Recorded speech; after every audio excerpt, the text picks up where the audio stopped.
Assalamualaikum warahmatullahi wabarakatuh. Selamat pagi, siang, malam, Ibu. Kami dari kelompok satu keuangan internasional ingin mempresentasikan hasil kerja kelompok kami yang berjudul Country Risk pada negara Malaysia. Next.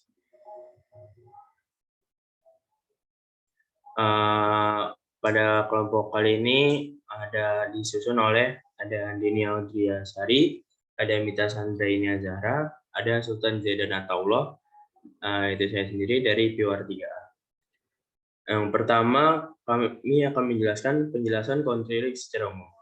Resiko negara adalah country risk, yaitu resiko yang ditimbul karena perubahan ekonomi atau politik suatu negara yang berdampak pada negara lain yang akan berhubungan dengan negara tersebut. Misalnya, kekurangan cadangan devisa suatu negara akan menyebabkan keterlambatan pembayaran pinjaman kepada bank kreditur di negara lain. Selanjutnya ada resiko negara mengacu pada resiko investasi atau pinjaman di suatu negara yang timbul dari kemungkinan perubahan dalam lingkungan bisnis yang dapat mempengaruhi keuntungan operasi atau nilai aset di negara tersebut. Selanjutnya ada resiko negara yang juga terkait erat dengan resiko kedaulatan yang menentukan kemungkinan pemerintah kehilangan kewajiban keuangannya, misalnya resiko gagal bayar obligasi negara. Selain itu, resiko negara dapat berdampak pada kinerja sekuritas perusahaan yang beroperasi di negara tersebut. Next. Selanjutnya ada indikator Malaysia Overall Risk Ratings. Pada indikator tersebut menunjukkan Malaysia masih di batasan wajar, yaitu less risky. Country risk negara Malaysia dinilai masih rendah. Malaysia memiliki peringkat kredit berdaulat tingkat investasi dari 3 lembaga pemeringkat global swasta dan pemeringkat kredit negara OECD 2. Ini menunjukkan kemungkinan yang relatif rendah bahwa Malaysia tidak akan mampu atau tidak mau memenuhi kewajiban hutang luar negerinya. Selanjutnya ada grafik rating risiko di Malaysia. Ukuran kemudahan berbisnis Bank Dunia yang mengukur regulasi dan birokrasi yang relevan dengan perusahaan kecil hingga menengah domestik, menempatkan iklim bisnis Malaysia pada peringkat ke-12 dari 190 ekonomi. Malaysia secara signifikan mengungguli rekan-rekan regional di hampir semua ukuran dan peringkat dalam 10 negara teratas di dunia untuk mendapatkan listrik, melindungi investor, dan berurusan dengan izin konstruksi, tetapi memulai bisnis agak sulit di Malaysia. Bank Dunia menempatkan Malaysia di kuartil teratas untuk dimensi efektivitas pemerintahan dari tata kelola. Ini peringkat di persentil kedua untuk pengendalian korupsi, supremasi hukum dan kualitas peraturan. Pemerintah tetap berkomitmen untuk memberantas korupsi. Khususnya dalam pemberian kontrak pemerintah, Malaysia mendapatkan skor lebih rendah pada stabilitas politik dan tidak adanya kekerasan serta indikator suara dan akuntabilitas. Selanjutnya presentasi akan dilanjutkan oleh rekan saya, yakni Andini. Ya, baik, terima kasih Zidan. Saya akan menjelaskan presentasinya. Indikator pemerintahan Malaysia. Risiko pengambil alihan di Malaysia rendah. Sejalan dengan risiko politik rendah, kebijakan pemerintah menyatakan bahwa semua investor, baik asing maupun domestik, berhak atas kompensasi yang ada dalam hal properti pribadi mereka diperlukan untuk kepentingan umum. Sistem peradilan umumnya dianggap bebas dari campur tangan politik.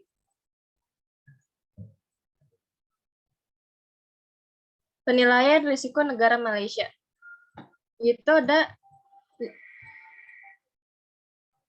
7 kekuatan. Yang pertama yaitu ekspor yang diversifikasi, meningkatnya permintaan domestik, mengurangi hambatan eksternal, sektor jasa dinamis, R&D tinggi, investasi yang didukung oleh perhiasan pasar, keuangan lokal dan akses ke FDI, fleksibilitas nilai tukar, pendapatan per kapita tinggi. Dan kelemahannya yaitu ada pendapatan anggaran sangat bergantung pada kinerja di bidang migas. Yang kedua yaitu tingkat utang swasta yang sangat tinggi. Yang ketiga ada penerimaan fiskal yang rendah. kurangnya transparansi dalam pembelanjaan anggaran. Yang keempat, ada erosi daya saing harga karena meningkatnya biaya tenaga kerja. Yang kelima, ada disparitas regional yang terus-menerus. Dan yang terakhir, ada perselisihan suku dan agama. Kondisi politik, iklim, bisnis, dan ekonomi. Iklim bisnis, secara umum, pemerintah Malaysia mendorong investasi asing langsung dan keterbukaan terhadap perdagangan internasional. Perekonomian negara yang stabil dan infrastruktur yang baik telah membantu aliran masuk FDI untuk terus pulih dari dampak krisis keuangan global dari tahun 2008 sampai dengan tahun 2009. Hambatan bagi pertumbuhan ekonomi adalah jaringan kompleks preferensi rasial Malaysia untuk mempromosikan perolehan aset ekonomi oleh penduduk asli Melayu. Perlu juga dicatat bahwa ada sejumlah pembatasan pada operasi investor asing di Malaysia. Namun pemerintah terus meliberalisasi dan menghapus pembatasan investasi. Yang kedua, ada kebebasan ekonomi. Menurut Indeks Kebebasan Ekonomi tahun 2019, ekonomi Malaysia 69,6% bebas, menjadikannya ekonomi paling bebas ke-37 di dunia.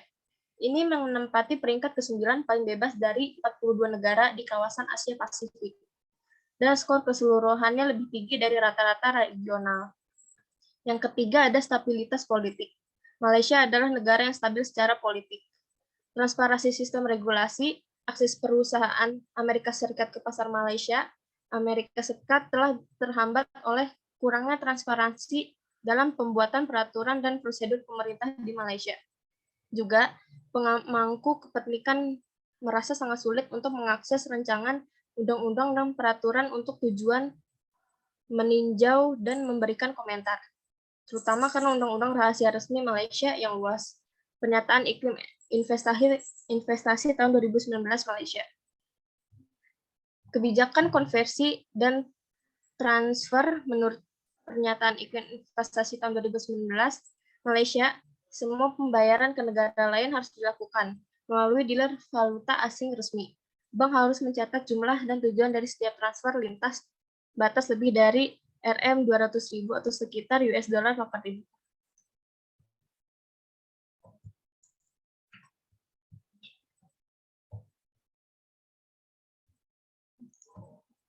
Ada kondisi politik, iklim bisnis, dan ekonomi dalam bagian korupsi. Sistem politik Malaysia yang terpusat mengalami penundaan birokrasi yang menghasilkan banyak peluang untuk korupsi. Menurut Business Anti-Corruption Portal, terdapat persepsi luas tentang korupsi sebagai hal yang umum di kalangan elit politik dan bisnis negara. Dan penyuapan serta praktik korupsi lainnya merupakan masalah serius bagi bisnis yang beroperasi di Malaysia. Dalam Indeks Persepsi Korupsi 2018, Transparansi Internasional, Malaysia menerima skor 47/100. Peringkat di negara paling tidak korup ke-61 dari 180 negara. Dalam indeks dalam beberapa tahun terakhir, baik organisasi bisnis maupun pemerintah telah memperkenalkan Whistleblower Protection Act tahun 2010 dan Corporate Integrity Pledge tahun 2011 untuk memerangi korupsi dan mempromosikan lingkungan bisnis anti korupsi. Bersamaan dengan Undang-Undang Komisi Anti Korupsi Malaysia tahun 2009, tampaknya ada kesadaran yang meningkat tentang kerugian korupsi. Perlu juga dicatat bahwa sementara banyak perusahaan Malaysia yang makmur secara nominal dimiliki secara pribadi. Dalam banyak hal, mereka tetap bisnis politik yang berutang pertumbuhan mereka karena perlakuan istimewa yang mereka terima dari partai yang berkuasa, jika bukan kepemilikan langsung oleh pejabat politik. Portal anti korupsi bisnis. Selanjutnya akan dilanjutkan oleh rekan saya, Nita.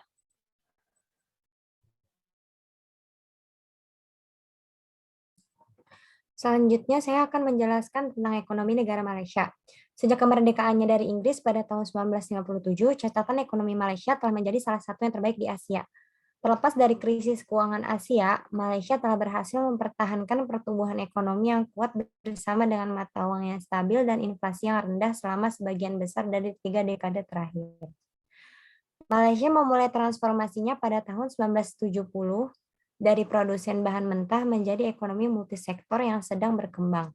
Di bawah Perdana Menteri saat ini, Malaysia sedang mencoba untuk menggerakkan ekonomi lebih jauh ke atas rantai produksi nilai tambah dengan menarik investasi di bidang keuangan Islam, industri teknologi tinggi, teknologi medis, dan layanan CIA World Facebook. Pemerintah Malaysia terus berupaya untuk meningkatkan permintaan domestik untuk menghentikan ketergantungan ekonominya pada ekspor. Perdagangan luar negeri menyumbang lebih dari 2 kali lipat dari PDB negara. Malaysia saat ini adalah negara penghasilan menengah dengan ekonomi multisektor berbasis jasa dan manufaktur. Malaysia adalah salah satu pengekspor perangkat semikonduktor barang dan peralatan listrik terbesar di dunia. Sementara, Malaysia memiliki salah satu standar hidup tertinggi di Asia Tenggara, terlepas dari upaya jangka panjang pemerintah untuk meningkatkan status ekonomi penduduk asli atau Melayu. Melalui preferensi orang Cina, umumnya melanjutkan dominasi ekonomi mereka yang sudah berlangsung lama. Next. Selanjutnya saya akan menjelaskan tentang kekerasan politik negara Malaysia dan ekonominya. Kekerasan politik negara Malaysia telah mengalami sedikit kekerasan politik sejak kerusuhan etnis pada tahun 1969. Untuk informasi lebih rinci tentang topik ini, kunjungi pernyataan iklim investasi tahun 2019 Malaysia dari Departemen Luar Negeri AS dan portal bisnis anti korupsi di profil negara Malaysia. Kemudian ekonomi Malaysia, pasar terkemuka pada tahun 2017, Singapura sebesar 15,1%, Cina 12,6%, AS 9,4%, Jepang 8,2%, Thailand 5,7%, dan Hong Kong 4,5%. Selanjutnya ekspor terkemuka atau komoditasnya itu semikonduktor dan peralatan elektronik, minyak bumi dan gas alam cair, kayu dan produk kayu. Minyak sawit, karet, tekstil, bahan kimia, dan panel surya. Selanjutnya, next. Kesimpulan dari presentasi kami yaitu negara Malaysia merupakan salah satu negara yang berada di Asia Tenggara. Malaysia yang kedudukannya tetangga dari Indonesia membuat tradisi maupun kultur tidak berbanding jauh dengan Indonesia. Malaysia mempunyai sistem pemerintahannya yakni monarki konstitusional yang dipimpin oleh seorang raja menjadikan Malaysia menjadi salah satu yang terbaik di Asia pada saat krisis Asia Malaysia dapat mempertahankan nilai mata uang dalam 3 dekade terakhir. Kesimpulannya, negara Malaysia adalah tempat pengaruh signifikan positif antara makroekonomi terhadap foreign direct investment. Tidak terdapat pengaruh signifikan antara political risk terhadap foreign direct investment terhadap pengaruh signifikan positif antara political risk terhadap makroekonomi. Selanjutnya, saran dari presentasi kami yaitu saran bagi pengembangan akademik dan penelitian selanjutnya agar memasukkan makroekonomi global sebagai indikator tambahan. Yang kedua, ada saran bagi investor, hasil penelitian serta faktor-faktor yang mempengaruhi untuk masing-masing negara berbeda-beda. Sehingga investor harus menyesuaikan sesuai dengan negara yang dituju sebelum melakukan investasi. Kemudian, sebelum melakukan investasi, sebaiknya melihat faktor apa saja yang sekiranya akan berpengaruh untuk perusahaan. Dan yang ketiga, saran bagi pemerintah yaitu sebaiknya memperhatikan faktor-faktor yang jurnal administrasi bisnis mempengaruhi FDI secara khusus jika ingin meningkatkan FDI yang masuk ke negaranya. Sekian dan terima kasih presentasi dari kami. Wassalamualaikum warahmatullahi wabarakatuh.